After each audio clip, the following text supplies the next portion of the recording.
किसी का मर्डर किया, हम बोल सकते हैं क्या बिना मतलब का?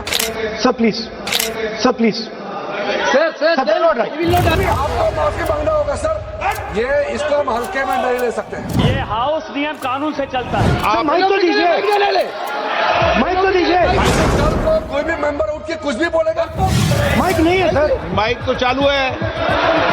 राहुल गांधी से माफी मांगे, माफी मांगे। किसके ऑर्डर पे पुलिस ने बच्चों पर इस तरह का व्यवहार किया है?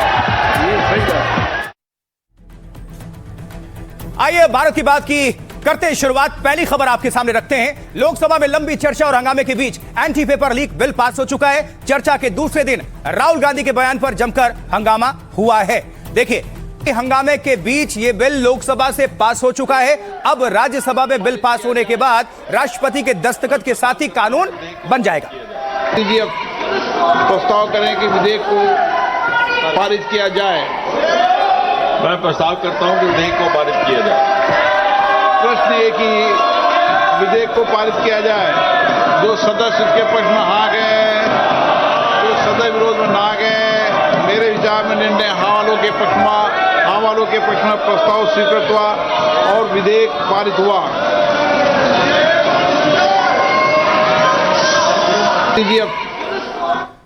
बिल तो पास हो गया, लेकिन इससे पहले लोकसभा में आज जोरदार जमकर हंगामा भी हुआ। तस्वीरें देखिए और सुनिए। Why is the Home Minister not here today? Sir, please. Sir That's not right. will not allow anybody to सकता ही नहीं।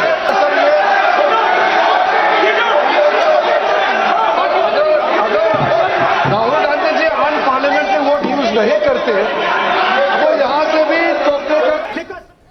तो सदन के अंदर राहुल गांधी ने आज 50 मिनट तक भाषण दिया। लगभग राहुल ने कई बार माइक बंद किए जाने की शिकायत स्पीकर से की। ये देखिए, He's not giving me mic. आप माइक तो दीजिए, माइक तो दीजिए। माइक दीजिए, लेकिन बोलेंगे आप। माइक नहीं है, माइक नहीं है सर। माइक तो चालू है।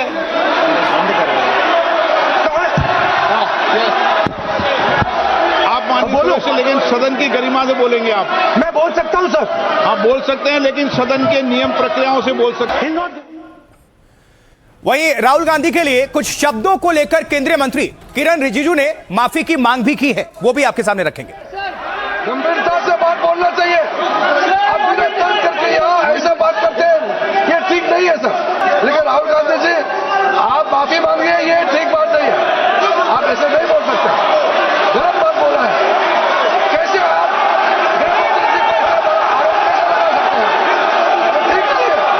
How can he say that somebody ordered firing? You can make statement outside in the house. Basis पे आपने कहा है, आप प्रूफ दिखाओ। आपको माफी मांगना होगा सर, ये इसको हम हल्के में नहीं ले सकते। नहीं तो कल को कोई भी मेंबर उठ के कुछ भी बोलेगा, आज मैं कहूंगा कि राहुल गांधी जी ने किसी को मर्डर किया है, बोल सकते हैं क्या? तो संसद के अंदर घमासान हो रहा था। इधर जंतर मंतर पर क्या हो रहा था? जंतर मंतर पर आज कुछ छात्र संगठन पहुंच गए अपनी मांगों को लेकर प्रदर्शन करने। ये देखिए,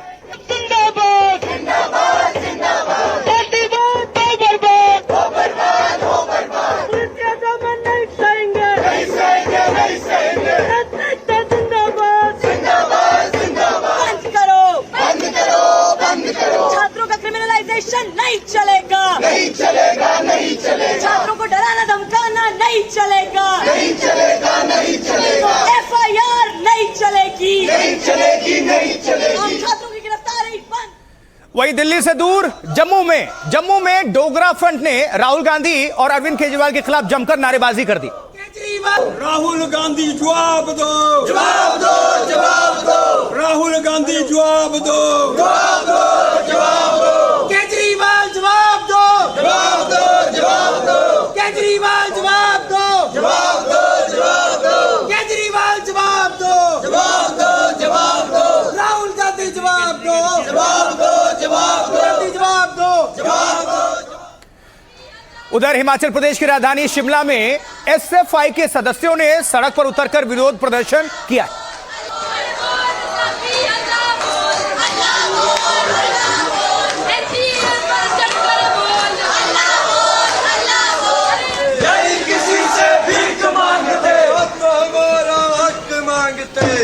किसी से भीख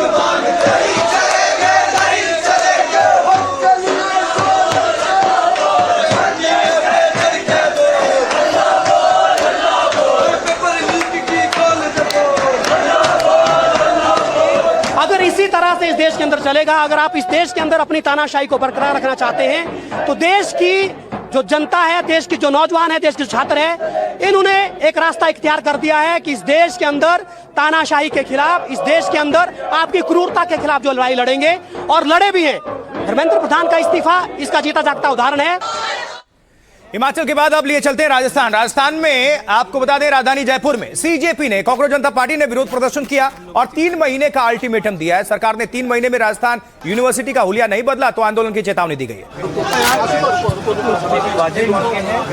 3 महीने का समय दे रहे हैं। 3 महीने में या तो आप राजस्थान यूनिवर्सिटी का हुलिया बदलिए या फिर वीसी का हम लोग इस्तीफा लेंगे। अब बातचीत नहीं होगी, अब सीधे एक्शन होगा।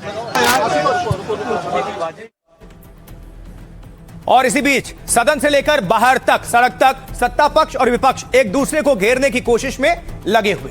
राहुल गांधी ने लोकसभा से लेकर प्रेस कॉन्फ्रेंस में सरकार को घेरा तो वहीं भारतीय जनता पार्टी ने भी तुरंत ही राहुल गांधी पर और कांग्रेस पर पलटवार कर दिया। तो मैंने अनेक बार कहा कि प्लीज स्पीकर सर, हाउस को ऑर्डर में लाइए। हाउस को ऑर्डर में नहीं लाया। रिजिजू जी को बोलने दिया, डिफेंस मिनिस्टर को बोलने दिया, एजुकेशन मिनिस्टर को बोलने दिया, पर मुझे मौका नहीं दिया। जहां सदन के उपनेता रक्षा मंत्री स्वयं खड़े होकर व्यवस्था की चिंता कर रहे हैं और राहुल गांधी जी को ध्यान से सुना जाए उसके विषय में कह रहे हैं, तो राहुल गांधी जी का यह आरोप बिल्कुल गलत है कि उन्हें बोलने नहीं दिया गया। तो मैंने अनेक बार कहा कि प्लीज स्पीकर सर। और अब राहुल गांधी ने क्या कुछ कहा आपको बता देते हैं। देखिए, राहुल गांधी कह रहे हैं पेपर लीक बिल को लेकर राहुल ने लोकसभा में 50 मिनट स्पीच दिए। इसमें कई मुद्दे जो हैं उसको लेकर राहुल गांधी ने सरकार को घेरने की कोशिश की। लोकसभा स्पीच के बाद राहुल ने प्रेस कॉन्फ्रेंस भी बुला ली। अब राहुल का आरोप है कि सदन में उन्हें अपनी बात रखने का मौका नहीं दिया गया। राहुल ने कहा कि संसद में उन्हें बोलने का अधिकार है। राहुल गांधी ने कहा कि देश का भविष्य सड़कों पर उतरा है। प्रदर्शन में गुस्सा, नफरत नहीं थी, वो केवल अपनी आवाज उठा रहे थे। लोकसभा में स्पीच के दौरान राहुल गांधी के कुछ बयानों पर जमकर हंगामा हुआ, बवाल मचा। इस बीच किरण रिजिजू ने क्या पलटवार किया, सरकार का पक्ष क्या रखा उन्होंने। कहते हैं किरण रिजिजू 7 बार खड़े होकर राहुल को उन्होंने टोका। रिजिजू ने संसदीय नियमों का हवाला दिया। इस दौरान नेता प्रतिपक्ष से माफी मांगने को कहा गया। स्पीकर ओम बिरला ने भी राहुल को टोका। बीच में राहुल गांधी इस तरह के संसदीय शब्द नहीं बोल सकते। रक्षा मंत्री राजनाथ सिंह ने कहा इन शब्दों को सदन की कार्रवाई से हटा दिया जाए। बाद में उन शब्दों को सदन की कार्रवाई से हटा दिया गया। केंद्रीय मंत्री जितेंद्र सिंह का राहुल गांधी पर आरोप। राहुल गांधी ने युवाओं को मूर्ख कहा है। देश के भविष्य के लिए यह बात बेहद निराशाजनक है। राहुल के पीएम आवास के बाहर धरने पर बैठने की आलोचना की जितेंद्र सिंह ने। समित पात्रा ने राहुल के आरोपों पर हमला किया। प्रेस कॉन्फ्रेंस में आकर राहुल गांधी पर छात्रों के अपमान का आरोप लगाया। समित ने कहा राहुल ने छात्रों की 3 कैटेगरी बताई है। छात्रों को स्टूडेंट, इडियट्स और अंधभक्त कहा गया है। छात्रों की 3 कैटेगरीज में बांटना पूरी तरह से गलत है। तो किसने क्या कहा यह आपको हमने बाकायदा बताया। अब कैसे राहुल ने सरकार को घेरा और फिर भारतीय जनता पार्टी ने कैसे राहुल पर हमला बोला, सुनिए दोनों। Leader of opposition is not allowed to speak in the Lok Sabha. Discussion की बात है। The bill is not worth discussing. Nobody is being convicted. आज तक कोई कन्विक्शन नहीं हुआ है और आप कह रहे हो भैया 1 साल से हम 10 साल बढ़ा देंगे।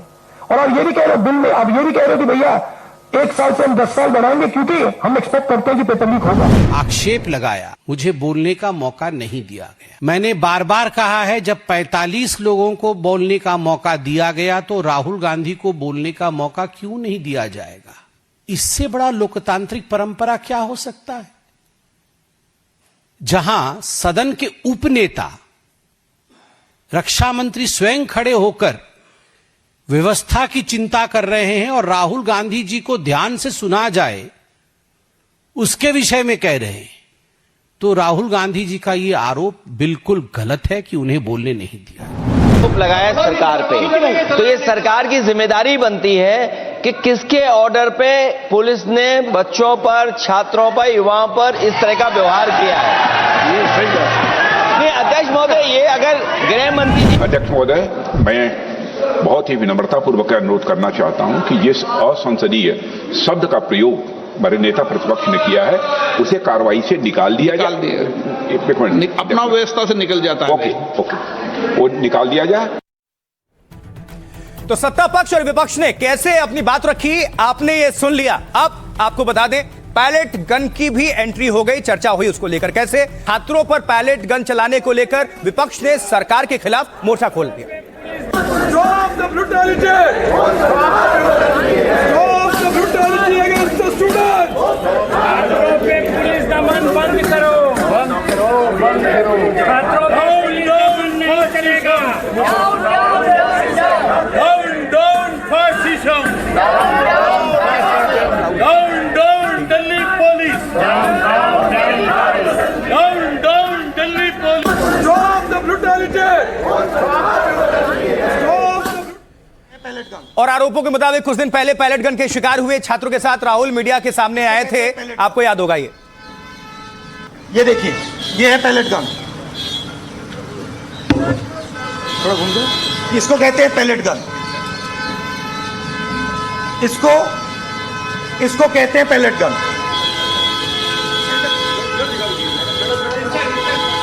ठीक है। और इनकी आंख डैमेज हो गई है, इनकी आंख से इनको दिखाई नहीं दे रहा। ये तो पैलेट गन के इस्तेमाल पर राहुल ने सरकार से तीखे सवाल पूछे। गृह मंत्री अमित शाह पर भी लगे हाथों निशाना साधा।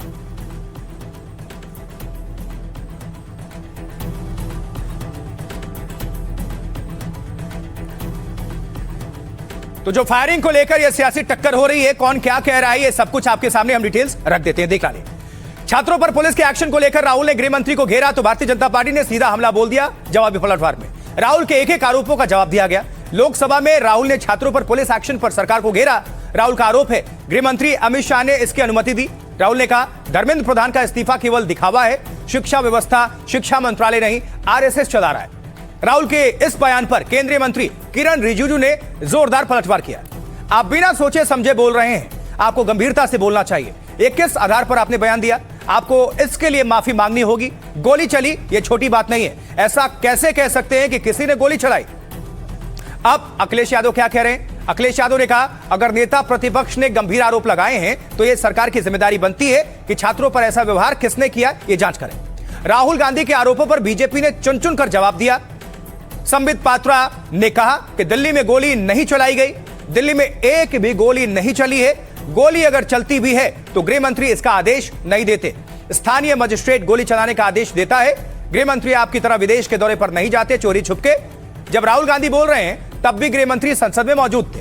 अमित शाह के काफिले में गाड़ियों की संख्या पर भी राहुल गांधी ने घेरा। राहुल के काफिले में 30 गाड़ी होने के दावे को खारिज कर दिया गया। अमित शाह के काफिले में उन्होंने कहा था कि 30 गाड़ी है, उसको प्रेस कॉन्फ्रेंस बुलाकर संबित पात्रा ने खारिज किया। और अब किसने क्या कहा, यानी सियासतदान क्या कह रहे, सुनिए उन्हीं की जुबानी। को मारने का ऑर्डर, लाठी चलाने का ऑर्डर, पैलेट गन का यूज का ऑर्डर, या फिर इनको मालूम ही नहीं था? होम मिनिस्ट्री चल रही है, होम मिनिस्टर को मालूम नहीं कि भैया किसी ने पैलेट गन चला दी, किसी ने मतलब लाठी मार दी, वो किसी और दुनिया में थे। यही दो पॉसिबिलिटीज हो सकती हैं, तीसरी तो हो ही नहीं सकती। तुम्हारा कहना है आइदर पॉसिबिलिटी, इनको जाना है, इनको हटा जाना चाहिए। बिना होम मिनिस्टर के परमिशन लिए नहीं किया जा सकता। आप ये बताइए कि आप जो गृह मंत्री जी के नाम को लेकर के, आप गृह मंत्री जी के नाम को लेकर के आपने जो शब्द इस्तेमाल किया, जो आपने वक्तव्य दिया, इस बेसिस पे आपने कहा है, आप प्रूफ दिखाओ। आपको माफी मांगना होगा सर, ये इसको हम हल्के में नहीं ले सकते, नहीं तो कल को कोई भी मेंबर उठ के कुछ भी बोलेगा। पैलेट गन चल गई और गृह मंत्री को पता ही नहीं था, तो जिम्मेदारी तो गृह मंत्री की ही है। AK-47 चल रही है और गृह मंत्री के लिए आप कहेंगे कि नहीं वो जिम्मेदार नहीं है। भैया लाठी किसने चलाई, पैलेट गन किसने चलाई? राहुल गांधी ने चलवाई। सरकार तो तुम्हारी है ना, तो माफी तुम ही मांगोगे। AK-47 क्या राहुल गांधी जी ने चलवाई? मुझे हैरत है नेता प्रतिपक्ष LOP जी के व्यवहार पर। उन्होंने जिन अपशब्दों का इस्तेमाल किया वो अनपार्लियामेंट्री तो है ही है। मुझे हैरत है कि नेता प्रतिपक्ष जिनका एक रुतबा रहता है उनको ये बेसिक पार्लियामेंट्री नॉर्म्स की जानकारी नहीं। हल्ला गुल्ला उनको तो चाहिए, क्योंकि भाई राहुल गांधी जानते हैं आप तीर लगा रहे, डायरेक्टली तीर लगाया उन्होंने, तो उनको भी गहरी चोट आई। सच्चाई के लिए गहरी चोट आती है लोगों को, इतना ध्यान में रखना। उसी के लिए उन्होंने हल्ला गुल्ला किया। और राहुल गांधी जी ने जो थ्री कैटेगरी बताई, उसमें एक अंधभक्त कैटेगरी बताई, वो खड़ी हुई सब। आज राहुल गांधी ने कहा स्टूडेंट्स के ऊपर गोली चलाई गई। भारतीय जनता पार्टी स्पष्ट शब्दों में कहती है, आधिकारिक रूप से कहती है, सारे बातचीत के बाद कहती है कि गोली नहीं चलाई गई। राहुल गांधी जी ने झूठ बोला, क्योंकि गोली चली नहीं तो ऑर्डर कहां से आएगा।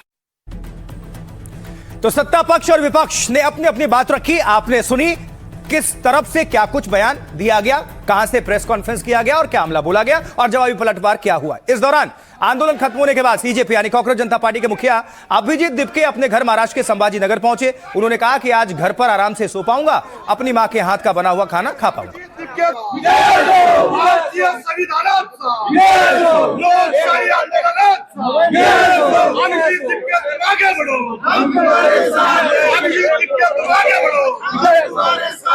हम तुम्हारे साथ हैं, अभिजीत दिपके तुम आगे बढ़ो, हम तुम्हारे साथ हैं। जय भीम, जय भीम, जय भीम। तो जय भीम के नारों के बीच अपने घर पहुंचने के बाद अभिजीत दिपके ने कई मुद्दों पर बात की। अभिजीत ने कहा कि अगर मांगे नहीं मानी गई तो वो फिर से आंदोलन पर बैठ सकते हैं। सरकार ये सब ना करे। ये बच्चे थे जो अपने भविष्य के लिए प्रोटेस्ट कर रहे थे, अपने फ्यूचर के लिए प्रोटेस्ट कर रहे थे, उनको कोई मजा नहीं आ रहा था। लाठियां खाई है 20 जुलाई को, अगर सरकार का उससे भी मन नहीं भरा है, अगर इतना सारा खून बहाकर भी सरकार का मन नहीं भरा है और वो बच्चों को ऐसे ही परेशान करती रही, तो हम फिर से सड़क पर उतरेंगे और जल्दी उतरेंगे। सरकार ये सब आइए अब आपको बता देते हैं कि पेपर लीक बिल जो है उसमें क्या खास है, गौर करिए। देखिए, लोकसभा में भारी हंगामे के बीच anti paper leak bill pass हुआ। लंबी चर्चा के बाद ध्वनिमत से यह बिल पास हो गया। चर्चा के दौरान सत्ता पक्ष और विपक्ष में जमकर नोकझोंक हुई, नारेबाजी हुई। नीट पेपर लीक के बाद इस पर बवाल शुरू हुआ था। सीजेपी ने जंतर मंतर पर इसको लेकर 36 दिनों तक प्रदर्शन किया। सोनम वांगचुक ने इसको लेकर अनशन किया। विपक्ष ने भी लोकसभा में इस मुद्दे पर जोरदार हंगामा बोला था। इसके बाद शिक्षा मंत्री धर्मेंद्र प्रधान को इस्तीफा देना पड़ा और अब वो anti paper leak bill Lok Sabha से पास हो चुका है। पेपर लीक केस में सबसे बड़ा बदलाव सजा में किया गया है। पेपर लीक केस में अब तक 10 साल तक की जेल हो सकती है, यह बदलाव है। संगठित तरीके से पेपर लीक कराने या फिर नकल गिरोह चलाने वालों को अब अधिकतम 10 साल तक की सजा होगी। बिल में आर्थिक सजा काफी बढ़ा दी गई है, जैसे दोषियों पर अधिकतम 10 करोड़ रुपए तक का जुर्माना ठोका जा सकता है। पेपर लीक के कारण परीक्षा अगर दोबारा करानी पड़े तो फिर उसका खर्च भी दोषियों से ही वसूल किया जाएगा। अब केवल प्रश्न पत्र लीक ही इसके दायरे में नहीं आएगा, बल्कि एआई की मदद से नकल परीक्षा प्रणाली की हैकिंग या फिर ऑनलाइन पेपर भेजना और साइबर धोखाधड़ी भी इसमें शामिल है। यदि परीक्षा कराने वाली एजेंसी, सर्विस प्रोवाइडर, तकनीकी कंपनी या कोई अधिकारी लापरवाही या मिलीभगत का दोषी पाया जाता है तो उसके खिलाफ कार्रवाई हो पाएगी। इससे पूरी परीक्षा व्यवस्था की जवाबदेही तय होगी और बिल में जांच एजेंसियों को ज्यादा अधिकार देने की बात कही गई है। केंद्र और राज्यों के बीच बेहतर तालमेल बनाया जाएगा, कोऑर्डिनेशन। फास्ट ट्रैक अदालतों में मामलों की जल्द सुनवाई हो सकेगी। सरकार का मकसद पेपर लीक के मामलों को जल्द ही निपटा देना है, साथ ही दोषियों को समय पर सजा मिल जाए, ऐसा प्रावधान किया गया है।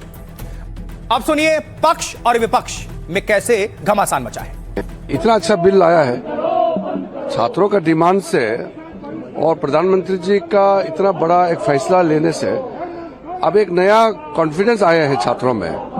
और एग्जामिनेशन को लेकर के कोई और सजेशन है तो सजेशन दे सकते हैं कांग्रेस पार्टी। हमारी सरकार फास्ट ट्रैक कोर्ट्स के बारे में बोल रहे हैं, लेकिन हमारा अनुभव क्या है फास्ट ट्रैक कोर्ट से? इस साल के आंकड़े अगर आप देखेंगे 2025 में 1.5 लाख नए केसेस आ गए हैं फैसला कोर्ट्स में और सिर्फ 60,000 उन्होंने डिस्पोज किया। अगर आप ऐसे कुछ लॉ पास करेंगे, क्या न्याय भी आ जाएगा लॉ के साथ? नियम पास करने से जस्टिस नहीं आती, न्याय नहीं आती। उस बिल में कुछ नया नहीं, वो बिल तो पहले का बना हुआ है, 24 का बना हुआ, उसमें संशोधन जरूर लाए कुछ ये, लेकिन संशोधन के साथ साथ नीयत अच्छी होनी चाहिए। नीयत भाजपा की अच्छी नहीं है, सरकार की अच्छी नहीं है। इस बिल में लीक न हो उसका क्या प्रावधान है? यह संशोधन है, कार्रवाई की संशोधन की। अगर कोई पकड़ा गया तो उस पर क्या कार्रवाई होगी, क्या जुर्म होगा? जब फास्ट ट्रैक कोर्ट में जब सीबीआई की तरफ से वकील ही नहीं जाता तो फास्ट ट्रैक का क्या फायदा, उस कानून का क्या फायदा? मैं देश के युवाओं को, विद्यार्थियों को बधाई देता हूं। आज एक ऐसा बिल लोकसभा में पास हुआ है जहां पर कड़े से कड़ा दंड दिया जाएगा और ऐसे माफियागिरी को मिट्टी में मिलाने का काम भी किया जाएगा। ये मोदी सरकार ने देश के युवाओं के लिए जो निर्णय लिया है स्वागत योग्य है। हम इनका अभिनंदन करते हैं और देश के युवाओं को बधाई देते हैं। कितने अफसोस की बात है मैडम कि आईएएफ को इस्तेमाल, इंडियन एयरफोर्स का इस्तेमाल किया जा रहा है। वजीर आजम 130 करोड़ आवाम के हैं, वो सिर्फ एक एग्जाम की निगरानी कर रहे हैं और ये सरकार बड़ी फख्र से कहती है कि वजीर आजम देख रहे हैं। एयरफोर्स को इस्तेमाल किया जा रहा है। क्या एयरफोर्स को एक जमहूरी मुल्क में एक सिविलियन काम के लिए इस्तेमाल किया जाएगा? सर, मैं टीका करने नहीं आई थी, मुझे लगा इतनी अच्छी डिबेट होगी, हम कुछ 4 अच्छी चीजें बोलेंगे, वहां से कुछ अच्छा आएगा और देश को एक मैसेज जाएगा कि इस पूरे मामले में हमसे एक आवाज में, जैसे पहलगाम के अटैक पर ऑपरेशन सिंदूर में हम सब लड़े थे, मेरी अपेक्षा थी कि शिक्षा के बारे में ये इनका बर्ताव होगा, बट ये उम्मीद क्या करें। इस बीच कंगना रनौत ने जेनजी को गटर जनरेशन बता दिया, जिसके बाद विवाद लगातार बढ़ता चला। सीजेपी की ओर से उन्हें जवाब तो मिल ही रहा है, सियासी पार्टियों ने भी मोर्चा खोला है कंगना के खिलाफ। प्रधानमंत्री जी से जो है लोग उनको एग्जाम बडी कहते हैं, बच्चे उनके साथ में कितने लोगों की भावनाएं, कोई उनको लीडर मानता है, कोई उनको दोस्त मानता है, कोई उनको परिवारजन मानता है, कोई उनको भगवान मानता है। उसी तरह से आप किसी की फीलिंग्स हर्ट नहीं कर सकते हैं। ये कोई कूल बनना नहीं है, ये एक बेसिक सिविक सेंस है और अगर आपको ये नहीं आती है तो आपको सीखना पड़ेगा। आप ये फेमिनाजी से प्रभावित मत होइए, अपनी जिंदगी बर्बाद मत करिए। तो कंगना रनौत ने ये बयान दिया वीडियो जारी करके, और उसके बाद से उन पर भी निशाना साधना शुरू कर दिया गया। सीजेपी ने भी आक्रामक रुख लिया है। और इस बीच कंगना रनौत से जुड़ी एक और खबर, क्योंकि कहां प्रदर्शन, ये भी देखिए। कंगना रनौत के खिलाफ उत्तर प्रदेश की राजधानी लखनऊ में कांग्रेस ने विरोध प्रदर्शन किया। ये तस्वीर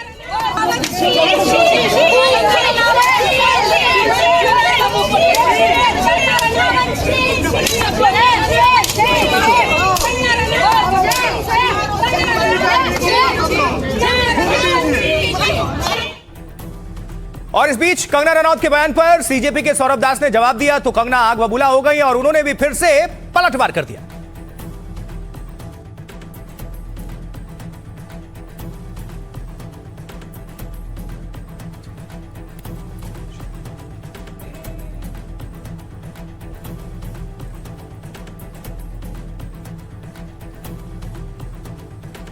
चलिए जल्दी से आपको दिखा देते हैं कि कंगना रनौत ने क्या कुछ कहा और फिर सीजेपी के सौरभ दास ने क्या कुछ कहा और फिर कंगना को अभिनेता सोनू सूद ने भी क्या नसीहत दे दी। तो कंगना रनौत सबसे पहले सांसद है भारतीय जनता पार्टी, वो कह रही है ये पीढ़ी जिम्मेदारी उठाए बिना बस आजादी का दिखावा करती है। मैं इन्हें गटर जनरेशन या गटर छाप कहती हूं। वो पढ़ाई लिखाई में बेकार, बदसूरत और भ्रष्ट होते हैं, यहां तक कि अपना घर भी नहीं संभाल सकते। अब सौरभ दास ने जो पलटवार किया, प्रवक्ता सीजेपी की तरफ से, वो कह रहे हैं कंगना रनौत को उनके पार्टी वाले ही ज्यादा नहीं पूछते हैं, मतलब कोई भी उन्हें गंभीरता से नहीं लेता, तो हम क्या लेंगे। उन्हें अपने पद की गरिमा और शब्दों को बनाकर रखना चाहिए। आपसे कई गुना ज्यादा जेनजी ने देश के लिए किया है। अब कंगना रनौत का जो जवाबी पलटवार था सौरभ दास के ऊपर सीजेपी की तरफ, तो क्या उन्होंने कहा, मैं पब्लिक लाइफ में करीब 20 साल से हूं। सौरभ की उम्र तक में 2 नेशनल अवार्ड जीत चुकी थी। जो व्यक्ति बेरोजगार हो वो कभी नहीं समझ सकता कि इतनी ज्यादा डिमांड में रहने का क्या मतलब होता है। डियर सौरभ, तुम्हारी प्रॉब्लम पर्सनल है, तुम स्टूडेंट नहीं हो, तुम सिर्फ बेकार हो। चलो स्किल्स सीखने से शुरू करते हैं। अब फिर से सौरभ दास, ये शब्द मानसिक रूप से संतुलित व्यक्ति के नहीं लगते।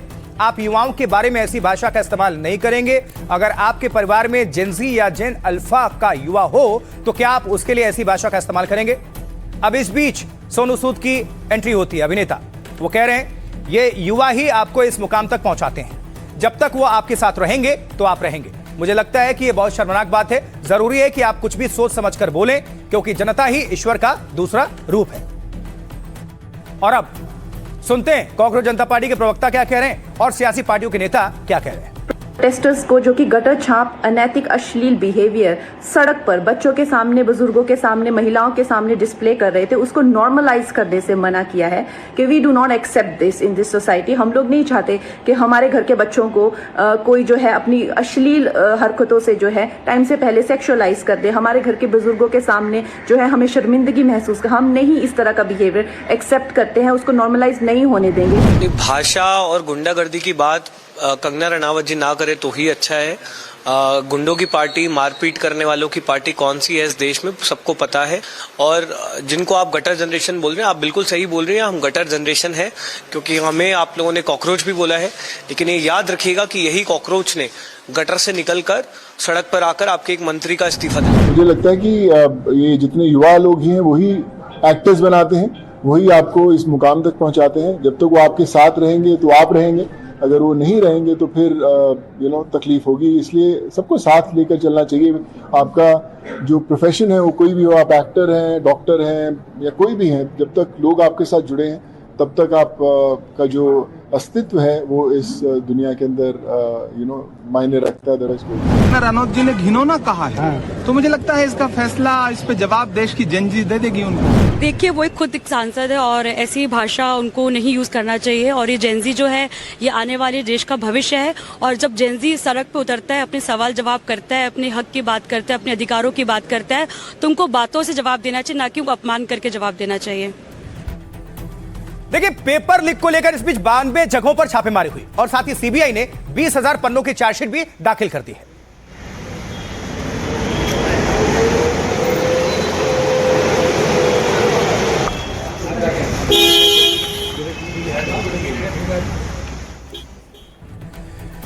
तो सीबीआई ने जो चार्जशीट दाखिल की है, चलिए जल्दी से जान लीजिए कि सीबीआई की चार्जशीट में क्या कुछ है। देखिए, नीट पेपर लीक केस में सीबीआई ने चार्जशीट दाखिल की। चार्जशीट दिल्ली के राउस एवेन्यू कोर्ट में दाखिल की गई है। इसमें 13 आरोपियों को नामजद किया गया है। फिलहाल वो जेल में है और इसमें 422 दस्तावेज और 43 भौतिक साक्ष्यों को शामिल किया गया है। सीबीआई ने अपनी जांच में 360 गवाहों के बयान रिकॉर्ड किए हैं। जांच एजेंसी ने कोर्ट को बताया है कि प्रश्न पत्र के कुछ हिस्से लीक किए गए थे, जिसमें अब तक गिरफ्तार किए गए 13 आरोपियों की अहम भूमिका थी। इस बात की पुष्टि डिजिटल फॉरेंसिक रिपोर्ट के आधार पर हो चुकी है। राउस एवेन्यू कोर्ट ने मामले की अगली सुनवाई 3 अगस्त को तय की है। पेपर लीक केस में सीबीआई ने 12 मई 2026 को एफआईआर रजिस्टर की थी, जिसके बाद 72 अधिकारियों और कर्मचारियों की टीम गठित की गई, जिनमें 8 साइबर फोरेंसिक एक्सपर्ट्स को भी शामिल किया गया था। जांच के दौरान महाराष्ट्र, दिल्ली समेत 92 स्थानों पर छापेमारी की गई। इन छापों में डिजिटल डिवाइस, मोबाइल कंप्यूटर्स इत्यादि जब्त किए गए। फोरेंसिक इमेजिंग और डिजिटल विश्लेषण से पूरे नेटवर्क की जांच की गई गहनता के साथ। इस केस में एनटीए से जुड़े 3 विषय विशेषज्ञ भी गिरफ्तार किए गए हैं। इनमें केमिस्ट्री, बायोलॉजी और फिजिक्स विषयों के विशेषज्ञ शामिल हैं। जांच में पता चला कि कुछ बिचौलियों ने लीक प्रश्न पत्र लोगों तक पहुंचाया। कोचिंग संस्थानों से जुड़े 2 व्यक्तियों को भी इसमें गिरफ्त में लिया गया। जांच के दौरान सीबीआई ने कथित मनी ट्रेल का भी विश्लेषण किया। एजेंसी ने कई बैंक खातों, बैंक लॉकर्स और डीमेट अकाउंट्स फ्रीज किए। तो सीबीआई की चार्जशीट पर आरोपियों के वकील ने क्या कुछ कहा और सियासी बयानबाजी पर इस पर कैसे तमाम लोग बयानबाजी कर रहे हैं, सुनते हैं सबको। नीट 2026 के पेपर लीक मामले में जो सीबीआई जांच कर रही थी, एफआईआर रजिस्टर्ड की थी, जिसमें 13 लोग अरेस्ट किए गए थे विभिन्न जगहों के। उनके खिलाफ जो भी थी इन्वेस्टिगेशन कंप्लीट हो गई है, चार्जशीट कंप्लीट है। चार्जशीट सीबीआई ने फास्ट ट्रैक कोर्ट में फाइल कर दी है। नई fast track court honourable Delhi high court के आदेश के बाद बना दी गई है। अब वो फास्ट ट्रैक कोर्ट अपना काम तेजी से कर रही हैं। खाली देखिए, चार्जशीट दाखिल करने से, मैं फिर भी ये कहूँगा सिर्फ इस वजह से नहीं कि सत्ता का विरोध करना है। चार्जशीट दाखिल करने से कुछ नहीं होगा, क्योंकि आप पिछले उठा करके देखें 26 आरोपी थे उसके अंदर, जिसमें से 25 लोगों को जमानत मिल चुकी है। तो चार्जशीट सिर्फ दाखिल करना मतलब नहीं, दाखिल ऐसी होनी चाहिए कि उन लोगों को किसी तरह से कोई लाभ नहीं मिलना चाहिए और ये सुनिश्चित होना चाहिए, आप लोगों का पक्ष मजबूत तो होना चाहिए कि कम से कम उन लोगों को, किसी अपराधियों को इस चीज का लाभ नहीं मिल सके। जो आज जो सीबीआई ने चार्जशीट भी पेश कर दिया और तुरंत इसका सुनवाई होगा, दोषी जो लोग हैं उनको समाज का सामने कानून का दायरा में उनको सजा जरूर सुनाए। जी देखिए, फास्ट ट्रैक कोर्ट का हिस्ट्री उठाकर आप देख लेंगे, सैकड़ों केसेस ऐसे हैं जो फास्ट ट्रैक कोर्ट के हैं, लेकिन अभी तक उसका कोई समाधान नहीं हुआ है। अगर ऐसा हो कर पाते हैं ये अच्छी बात है, होना भी चाहिए, लेकिन इतिहास ये कहता है कि फास्ट ट्रैक कोर्ट बनाने के बावजूद बहुत सारे मामलों में अभी तक न्याय नहीं मिला है। सीबीआई की जांच करवाकर 13 लोगों को गिरफ्तार कर दिया। सीबीआई ने चार्जशीट दायर कर दी। अब फास्ट ट्रैक कोर्ट में जब उसकी सुनवाई जल्द होगी तो जैसा मैंने कल कहा था, माफियों को माफिया जो है और जो इस पेपर लीक में शामिल है उनको मिट्टी में मिलाने का, जेल में सड़ने का काम भी हम लोग करवाएंगे। देखिए, संसद के मानसून सत्र के बीच पूर्णिया से निर्दलीय सांसद पप्पू यादव और केंद्रीय मंत्री रामदास आठवले की एक बातचीत सोशल मीडिया पर चर्चा में है। ये जो तस्वीर आप देख रहे हैं, संसद परिसर के बाहर दोनों नेताओं के बीच बिहार में छात्रों के विरोध प्रदर्शन और सरकार की कार्रवाई को लेकर बातचीत हो रही है। रामदास आठवले पप्पू यादव से कहते सुनाई देते हैं, आप हमारे साथ आइए। डबल इंजन की सरकार है सर, आप दलित के लीडर हैं, आप हमारे साथ आइए सर, हम आपके साथ आए सर। डबल इंजन की सरकार है सर, आप दलित के लीडर हैं, आप हमारे साथ आइए सर, हम आपके साथ आए। जंतर मंतर पर छात्रों के आंदोलन से चर्चा में आए गाजियाबाद के मोहम्मद जुनैद मालिक इन दिनों चर्चाओं में तो हैं ही। जुनैद से सपा प्रमुख अखिलेश यादव ने मुलाकात की और इस बीच संसद परिसर में आज एक दिलचस्प नजारा भी देखने को मिला। समाजवादी पार्टी के सांसद डिंपल यादव एक दान पेटी लेकर वहां पहुंच गए। उनके साथ समाजवादी पार्टी के सांसद भी थे। दरअसल वो बीजेपी को राम मंदिर चंदा चोरी पर घेर रही थी।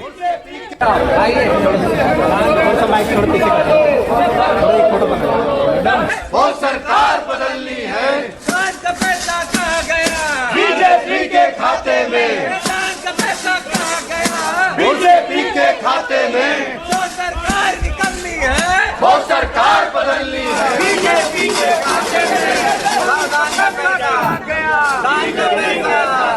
खाते में राम धन हुआ गबन, राम धन। और डिंपल यादव ने अपनी पार्टी के सांसदों से कहा, दान पात्र में पैसे डालिए।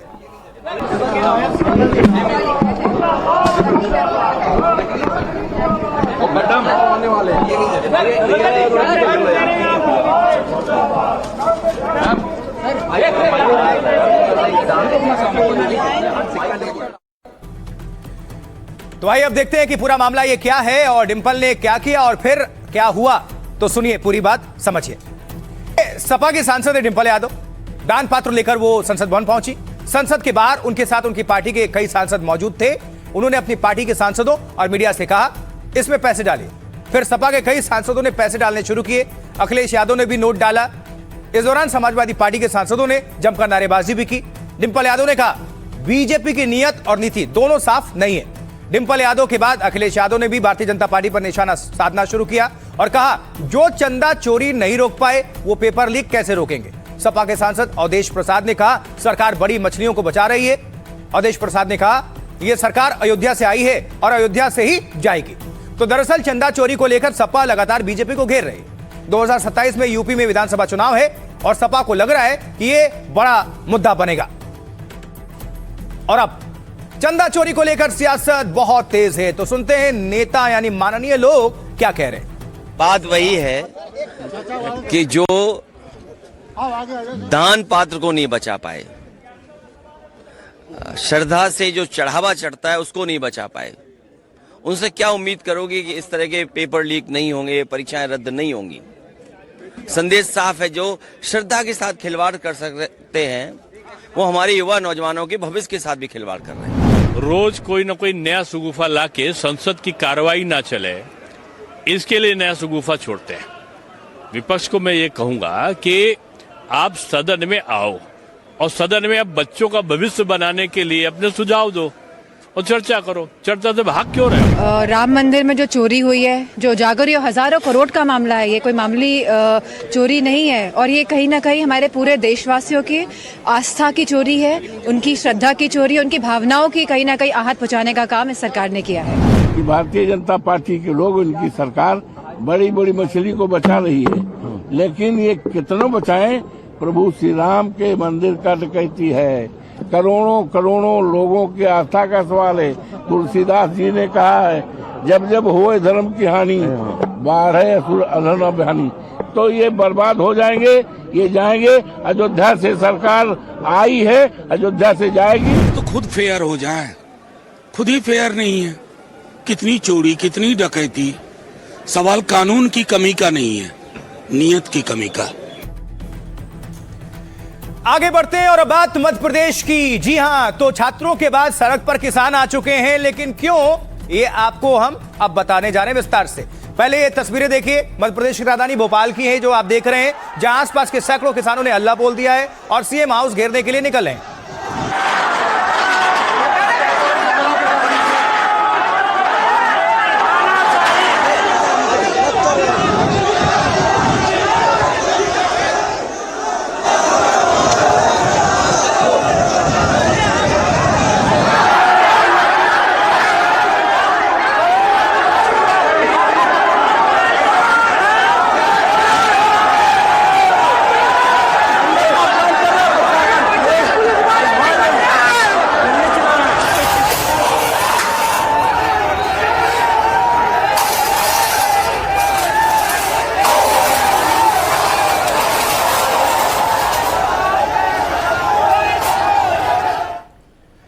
वहीं भारी संख्या में आते किसानों को रोकने के लिए पुलिस मैदान में उतरी, बैरिकेडिंग करके रोकने की कोशिश की, लेकिन किसानों ने बैरिकेड तोड़ दिया।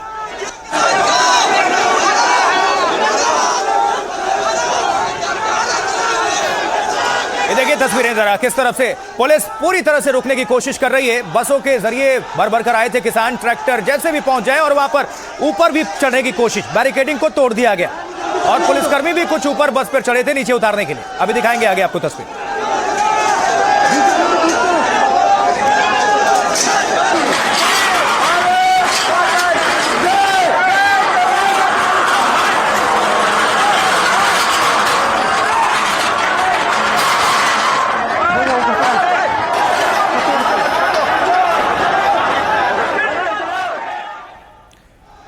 तो पुलिस एक्शन से आक्रोशित किसान बसों पर चढ़कर प्रदर्शन करने लगे और जिससे राजधानी में हंगामा मच गया, चक्का जाम हो गया।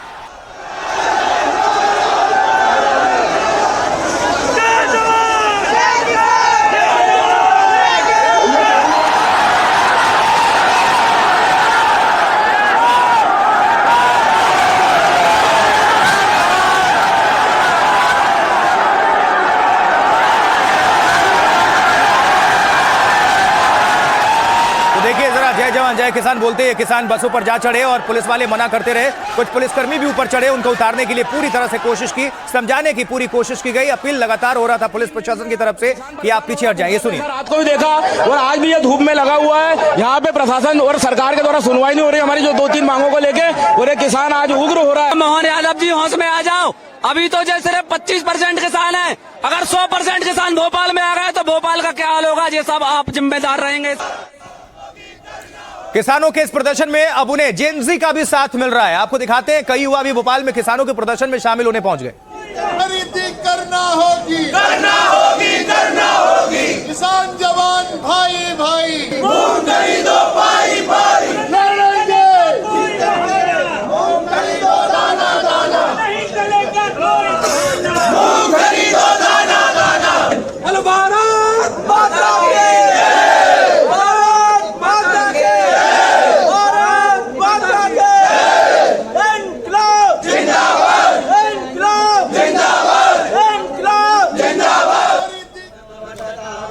तो किसान संगठन से जुड़े लोग सड़क पर ही सरकार के लिए सद्बुद्धि अमन करने लगे और अपनी मांगों को मनाने की अपील करने लगे।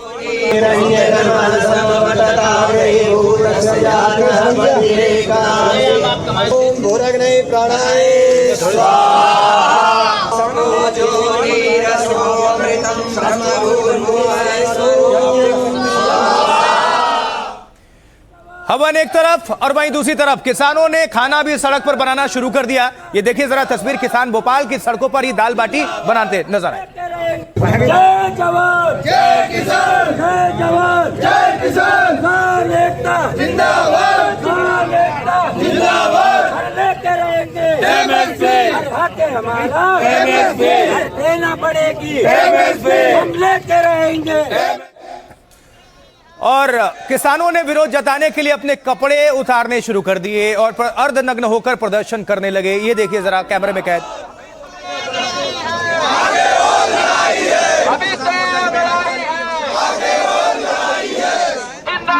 जिंदाबाद जिंदाबाद जिंदाबाद, फसल हमारे नियम तुम्हारा नहीं चलेगा, नहीं चलेगा। फसल हमारे नियम तुम्हारा नहीं चलेगा, नहीं चलेगा। एमएसपी कानून लागू करो, लागू करो। सरकार हमारी कुछ भी नहीं सुन रही है। सरकार ने तो हमें कोई व्यवस्था दे रही है यहाँ पे ना हमारी बात। हम 2 महीने से क्षेत्रीय स्तर पर आंदोलन कर रहे हैं, आवेदन दे रहे हैं, सरकार ने बिल्कुल नहीं सुनी। भोपाल वालों को बताना चाह रहे हैं, पूरे मध्य प्रदेश के किसानों की स्थिति नंगी हो चुकी है। तो किसानों के इस प्रदर्शन से भोपाल में पुलिस के भी हाथ पांव फूल गए। वहां पर क्या उस वक्त तस्वीर उभर रही थी, आपको दिखा देते हैं, हमारे संवाददाता की आंखों देखिए रिपोर्ट। किसानों ने इन बैरिकेड्स को तोड़ दिया और बैरिकेड उठाकर कई बैरिकेड्स को अपने साथ लेकर पीछे फेंक दिया है। पुलिस और किसानों के बीच झड़प की तस्वीरें आप देख सकते हैं।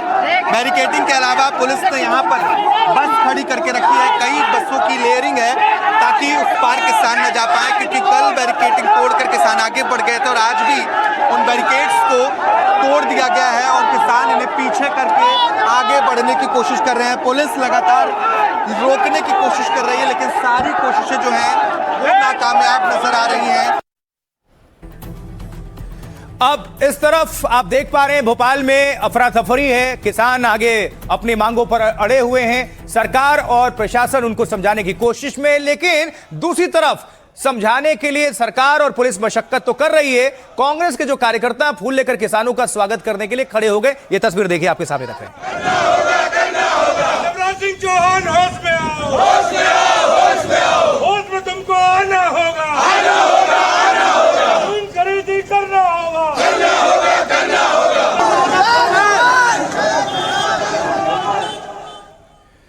तो विपक्ष भी किसानों के मुद्दे को भुनाने में लग चुका है। ऐसे में मोहन यादव सरकार ने तुरंत एक कमेटी गठित की और मंत्रियों को किसानों से बातचीत करने का जिम्मा सौंपा, जिसके बाद किसानों के साथ मंत्रालय में वार्ता हुई।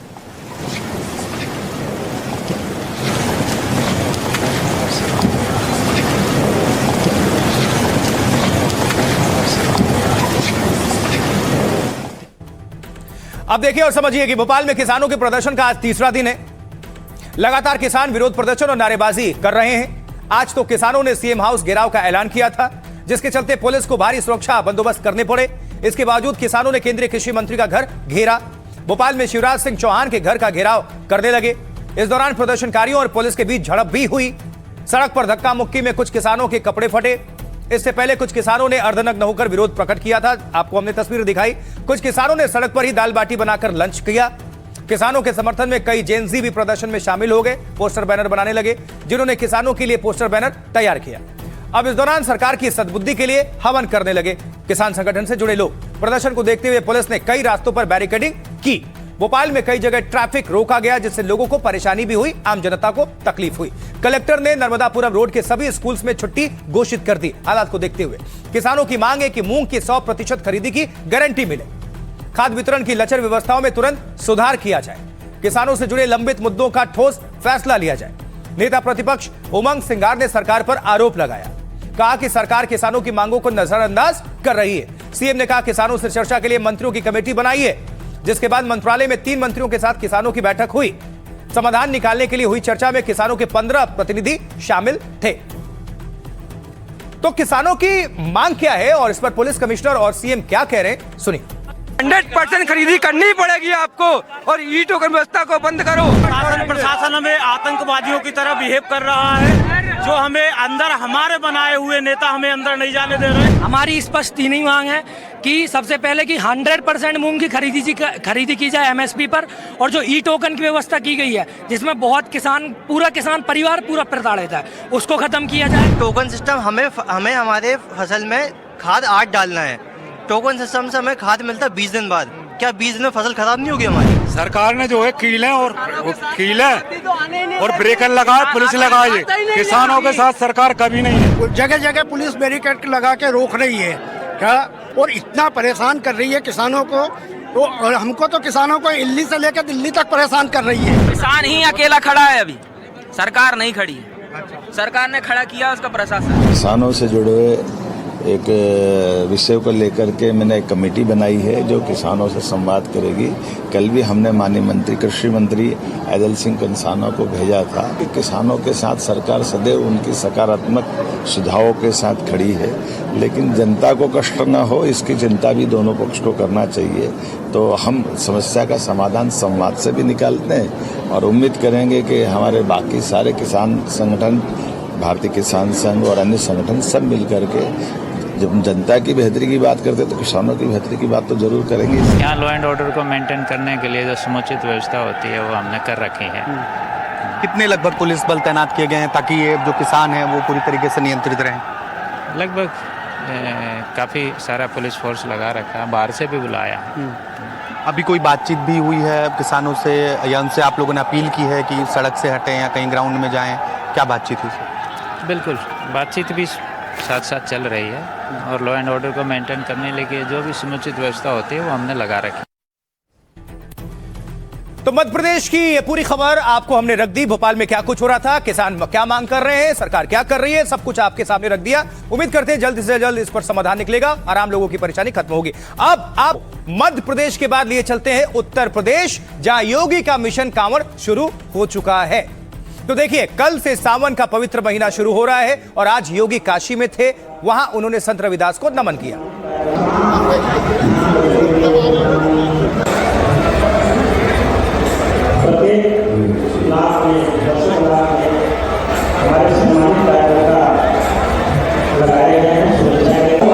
इसके लिए पूरी आप सब लोगों ने ख्याल रखा है और अपनी सुरक्षा के दृष्टि से जो लोगों ने अपने देश अपने दृष्टि से जो लोगों ने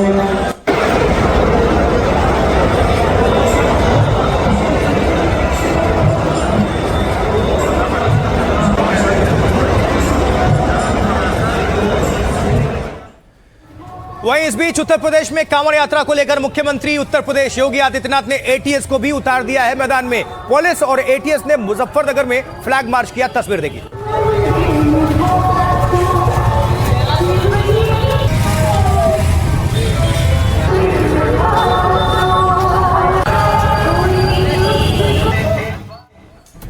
और पूरे उत्तर प्रदेश में इस वक्त कांवड़ यात्रा के मद्देनजर सुरक्षा बेहद चाक चौबंद है। कैमरे और कंट्रोल रूम से लेकर तमाम व्यवस्थाएं लगातार की जा रही हैं सरकार की तरफ से, प्रशासन की तरफ से।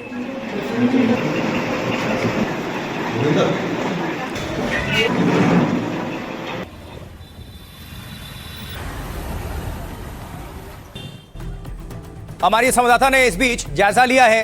सौम्या की रिपोर्ट आपके सामने हम पेश कर रहे हैं। देखिए हमारी रिपोर्ट। मेरे पीछे आप देख सकते हैं कैसे काफ़ी सारे कांवड़ यात्री यहाँ पे आ रहे हैं, यहाँ पे रुक रहे हैं, यहाँ की परिक्रमा ले रहे हैं, फिर उसके बाद जो उनका आगे का सफ़र है उसको तय करने के लिए निकल रहे हैं। इस पूरे एरिया को एक तरीके का कंट्रोल रूम बना दिया गया है। आप देख सकते हैं पुलिस ऑफिशियल्स थोड़े थोड़े दूर पर यहाँ पे मौजूद है। काफ़ी सारे शिविर यहाँ पे लगाए गए हैं थोड़े थोड़े दूर पे। खाने पीने के इंतज़ाम को ध्यान में रखते हुए लास्ट कुछ सालों में जैसे हमने देखा, जो शुद्ध शाकाहारी खाना, ढाबाओं को लेके, रेस्टोरेंट्स को लेके जो मुद्दे उठे थे उसको ध्यान में रखते हुए यहाँ के आसपास के जितने भी रेस्टोरेंट्स, ढाबास, कैफेज हैं, सबने अपना नाम बड़े बड़े शब्दों में बाहर लगा दिया है। तो सुरक्षा चाक चौबंद है और आप हमेशा देखते होंगे, हर साल की बात ही, कि जो कांवड़ लेने वाले जो श्रद्धालु हैं लेकर आते हैं, वो अलग अलग अंदाज भी उनका देखने को मिलता है। जैसे ये देखिए, एक कांवड़, इसकी खासियत क्या है, तो हरिद्वार से ये जो श्रद्धालु है कांवड़ लेकर आ रहे हैं, ये जो शिव भक्त थे नोट वाली कांवड़ लेकर आ रहे हैं। देखिए जरा,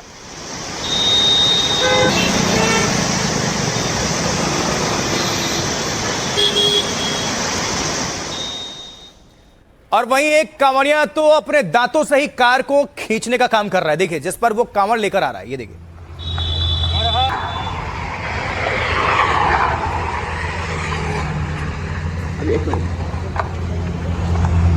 कांवड़ के और कांवड़ियों के अलग अलग रंग हर साल देखने को मिलते हैं, उनमें से ये भी एक हटके है, जुदा है।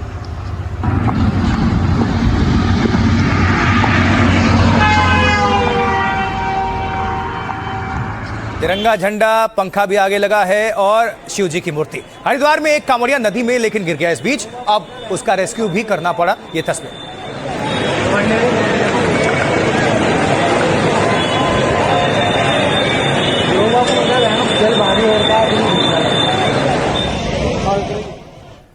तो ऐसे हादसे ना हो और सुरक्षा सख्त रहे, इसके लिए फ्लैग मार्च भी किया जा रहा है और पूरी तैयारी की जा रही है।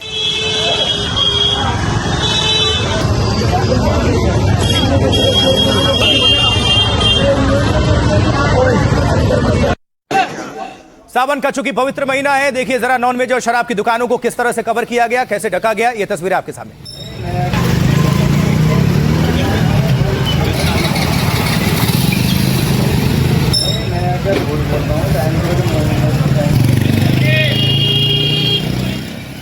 तो उत्तर प्रदेश में कांवड़ यात्रा के दौरान कोई भी गड़बड़ी ना हो, इसके लिए योगी सरकार ने एक्शन बिल्कुल शुरू कर दिया है। बहुत पहले से कांवड़ मार्गों पर पुलिस प्रशासन की तैनाती बढ़ा दी गई है। साथ ही कांवड़ रूट पर नॉनवेज की दुकानें बंद रहेंगी। हापुड़ में मीट, मछली, अंडा और मांस की दुकानें बंद करा दी गई हैं। दुकानदारों को नोटिस देकर कार्रवाई का अल्टीमेटम दिया गया है। शराब की दुकानों को भी पर्दों और तिरपाल से ढका गया है। मुजफ्फरनगर में कांवड़ यात्रा के एटीएस मैदान में उतरी है। शिव चौक पर एंटी टेररिस्ट स्क्वाड के 36 जवान तैनात हैं और इसके साथ ही आरआरएफ और डॉग स्क्वाड भी निगरानी में है।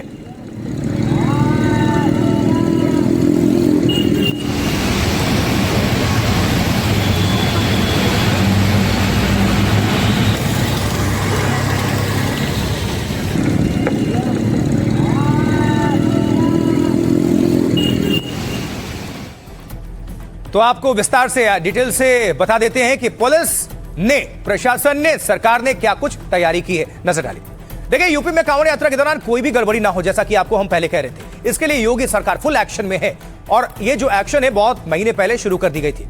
कांवड़ मार्गों पर पुलिस प्रशासन की तैनाती बहुत चाक चौबंद है, संख्या बढ़ चुकी है। साथ ही कांवड़ रूट पर नॉनवेज की दुकानें बंद रहेंगी। जैसे हापुड़ में मीट, मछली, अंडा और मांस की दुकानें बंद करा दी गई। अभी से दुकानदारों को नोटिस देकर कार्रवाई का अल्टीमेटम दिया गया है। शराब की दुकानों को पर्दों और तिरपाल से ढका जा रहा है। मुजफ्फरनगर में कांवड़ यात्रा में एटीएस को मैदान में उतारा गया है। वहां पर शिव चौक है। शिव चौक पर एंटी टेररिस्ट स्क्वाड के 36 जवान तैनात हैं। आसपास और भी हैं। इसके साथ ही आरआरएफ और डॉग स्क्वाड भी निगरानी में हैं। हरिद्वार से यूपी बॉर्डर तक पुलिस लगातार अलर्ट मोड पर है। पूरे कांवड़ मार्ग पर 1250 हाईटेक सीसीटीवी कैमरे लगाए गए हैं, जो दिन रात सभी में काम करते हैं। सुरक्षा व्यवस्था में करीब 4000 जवान तैनात किए गए हैं। अफवाहों पर सोशल मीडिया मॉनिटरिंग सेल नजर रखेगा कड़ाई से। संभल में कांवड़ के लिए 85 ड्यूटी मजिस्ट्रेट भी तैनात किए गए हैं। सीसीटीवी के साथ ड्रोन कैमरे और कंट्रोल रूम निगरानी की जाएगी। वहां से यूपी के कांवड़ यात्रा वाले तमाम जिलों में सुरक्षा चाक चौबंद, उसका बंदोबस्त काफी है। योगी के स्पष्ट निर्देश हैं कि शिव भक्तों की आस्था का सम्मान हो, रूट की सभी दुकानों पर खान पान साफ सुथरा हो, रेट लिस्ट लगी हो और साथ ही मुख्यमंत्री ने अपील भी की थी कि कोई भी इसमें गड़बड़ी ना करे और अपनी तरफ से भी जानबूझकर गड़बड़ी ना करे, ताकि एक्शन लेने का मौका मिले। और पुलिस प्रशासन की तरफ से क्या कुछ कहा जा रहा है और योग गुरु रामदेव, उन्होंने भी बयान दिया है। सुनते हैं दोनों। राम के रामत्व से कृष्ण के कृष्णत्व और शिव के शिवत्व को धारण करने से होगी। तो जो भी किसी भी प्रकार से नशा आदि करते हैं या उपद्रव करते हैं, उससे अपने सनातन धर्म की गरिमा पर ठेस पहुंचती है। तो मैं सभी कावड़ियों से आह्वान करूंगा, खूब शिव की भक्ति करें। 18 सुपर जोन, 40 जोन और 141 सेक्टर्स में बांटा गया है।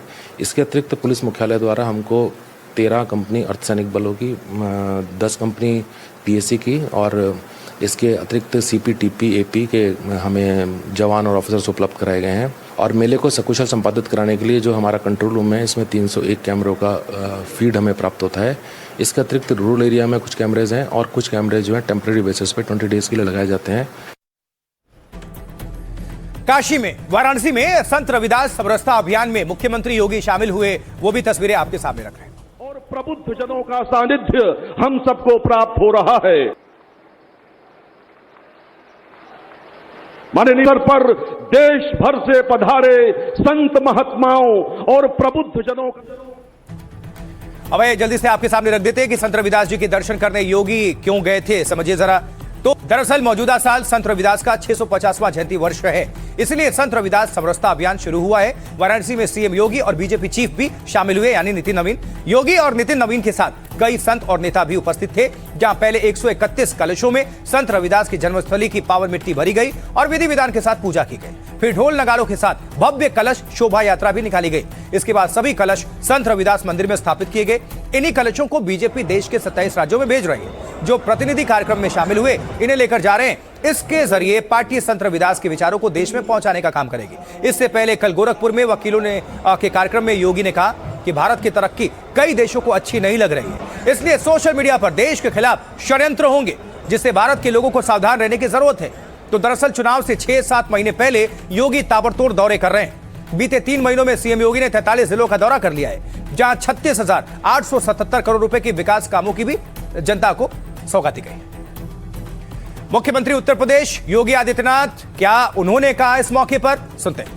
सदगुरु रविदास जी महाराज महर्षि वाल्मीकि और बाबा साहब भीमराव अंबेडकर के नाम पर पार्क होंगे। अगर बाउंड्री वाल नहीं है तो उनकी सुरक्षा के लिए बाउंड्री वाल भी सरकार अपने खर्चे पर बनाएगी। इसके लिए हमारी सरकार ने पैसे की व्यवस्था भी की है और इस कार्यक्रम को भी हम युद्ध स्तर पर वर्तमान में हमने उसके लिए कार्रवाई प्रारंभ कर दी है।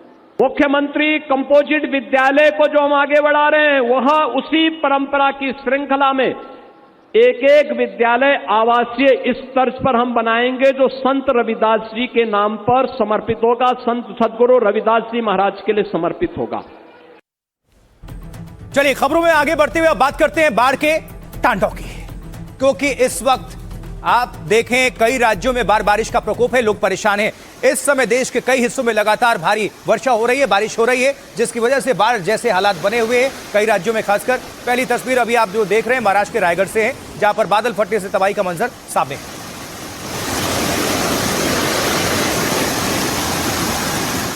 महाराष्ट्र से एक और तस्वीर आपके सामने रख रहे हैं, जहां बुलडोजर से स्कूल में पढ़ने वाले बच्चों का रेस्क्यू किया जा रहा है।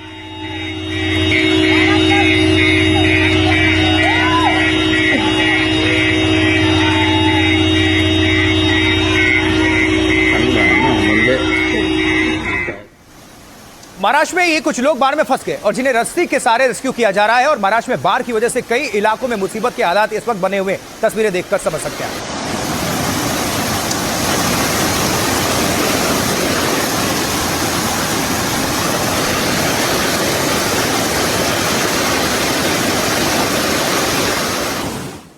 और महाराष्ट्र की ही तरह गुजरात में भी ऐसा ही हाल बना हुआ है। वलसाड की तस्वीरें आपके सामने रख रहे हैं, जहां पुल से नाव टकरा गई।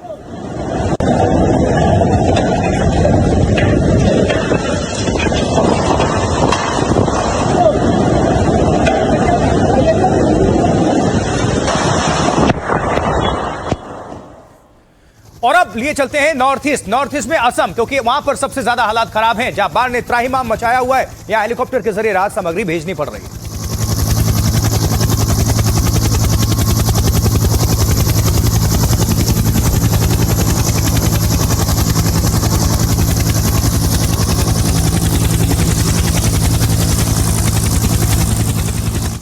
तो असम में लोगों के घरों में मलबा घुस चुका है, मलबे में तमाम गाड़ियां दबी हुई नजर आती हैं।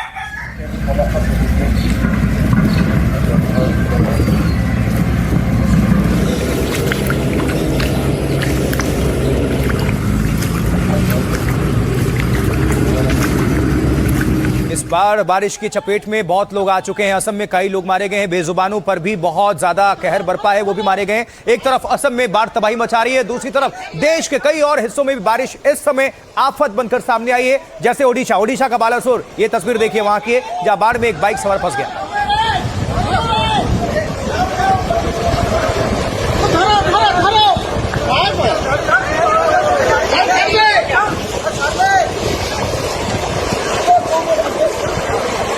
शख्स ने लास्ट तक कोशिश की कि बाइक को बचा लें, लेकिन अपील है जिंदगी पहले बचाइए, फिर तो बाइक आ जाएगी। देखिए फिर किस तरह से रेस्क्यू करना पड़ा।